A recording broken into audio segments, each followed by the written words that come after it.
నమస్కారం.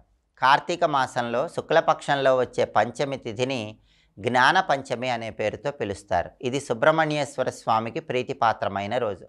జ్ఞాన పంచమి సందర్భంగా సుబ్రహ్మణ్య ఆలయానికి వెళ్ళి దర్శనం చేసుకోవటం, సుబ్రహ్మణ్య స్వామికి అభిషేకం చేయించుకోవటం ద్వారా సుబ్రహ్మణ్యుడి సంపూర్ణమైన అనుగ్రహం కలుగుతుంది. అలాగే ఒక ఎరుపు రంగు వస్త్రాన్ని ఎవరైనా బ్రాహ్మణుడికి దానం ఇవ్వటం ద్వారా కూడా సమస్త శుభాలు చేకూరుతాయి.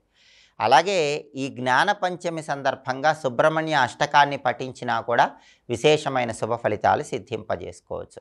ఈ కార్తీక శుక్ల పంచమికి ఒక ప్రత్యేకత ఉంది. ఆ ప్రత్యేకత ఏంటంటే, కామధేనువు భూలోకానికి వచ్చి ఆ కామధేనువు శక్తిని భూమి మీద ఉన్నటువంటి సమస్త ఆవులలో ఉండేలాగా చేస్తుంది. అందుకే కార్తీక శుక్ల పంచమి రోజు ఎవరైతే గోక్షీరంతో శివాభిషేకం చేస్తారో వాళ్ళు అనేక వేల యజ్ఞాలు చేసిన విశేషమైన ఫలితం పొందుతారు. 100 జన్మల పాపాలు తొలగిపోతాయి. కాబట్టి ఈ కార్తీక శుక్ల పంచమి సందర్భంగా గోక్షీరం ఆవు పాలతో శివాభిషేకం చేయటం ద్వారా సమస్త శుభాలను సిద్ధింపజేసుకోవచ్చు.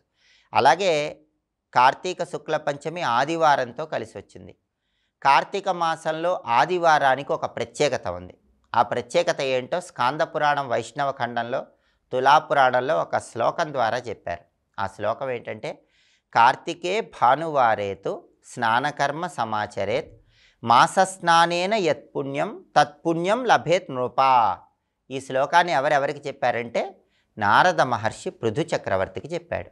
ఈ శ్లోకంలో ఉన్న అర్థం ఏంటంటే, కార్తికే భానువారేతు స్నానకర్మ సమాచరేత్. ఎవరైతే కార్తీక మాసంలో ఆదివారం పూట కార్తీక స్నానం చేస్తారో మాస స్నానేన యత్పుణ్యం తత్పుణ్యం లభేత్ నృపా, వాళ్ళకి కార్తీక మాసం నెల రోజులు స్నానం చేసిన ఫలితం కలుగుతుంది అని స్కాంద పురాణం వైష్ణవ ఖండంలో ఉన్న ఈ శ్లోకం మనకు తెలియజేస్తుంది. కాబట్టి ఆధునిక కాలంలో ఉద్యోగ రీత్యా కానీ వ్యాపార రీత్యా కానీ ఆరోగ్య సమస్యల వల్ల కానీ ప్రతిరోజు తెల్లవారుజామునే సూర్యోదయానికి ముందు కార్తీక స్నానం చేయలేని వాళ్ళు కార్తీక మాసంలో వచ్చే ఒక్క ఆదివారం తెల్లవారుజామున స్నానం చేస్తే కార్తీక మాసం నెల రోజులు కూడా తెల్లవారుజామున కార్తీక స్నానం చేసిన ఫలితం కలుగుతుంది. దీనికి ప్రమాణం స్కాంద పురాణం వైష్ణవ ఖండంలో ఉన్న ఈ శ్లోకం.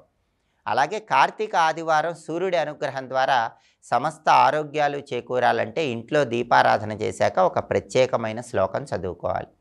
ఆ శ్లోకం ఏంటో ఇప్పుడు మనం చూద్దాం. భానుమండల మధ్యస్థం వేదత్రయ నిషేవితం గాయత్రీ ప్రీతిపాత్యంతం విష్ణుం భక్త్యా నమామ్యహం.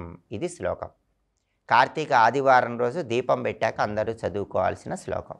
ఈ శ్లోకంలో ఉన్న అర్థాన్ని పరిశీలిస్తే, భానుమండల మధ్యస్థం వేదత్రయ నిషేవితం అంటే 3 వేదాల చేత కీర్తింపబడుతూ సూర్యమండల అంతర్భాగంలో గాయత్రీ ప్రీతిపాత్యంతం సాక్షాత్తు గాయత్రీ స్వరూపంగా ఉన్నటువంటి విష్ణుం భక్త్యా నమామ్యహం. ఆదిత్య మండల మధ్యాంతర్వర్తి నారాయణ, విష్ణు స్వరూపంగా ఉన్నటువంటి సూర్యనారాయణమూర్తికి నమస్కారం అని చెప్పడమే ఈ శ్లోకంలో ఉన్న అర్థం. కాబట్టి కార్తీక మాసంలో ఏ ఆదివారమైనా మీరు దీపం పెట్టేటప్పుడు ఈ శ్లోకం చదువుకుంటే సూర్యభగవానుడి సంపూర్ణమైన అనుగ్రహం చాలా సులభంగా కలుగుతుంది.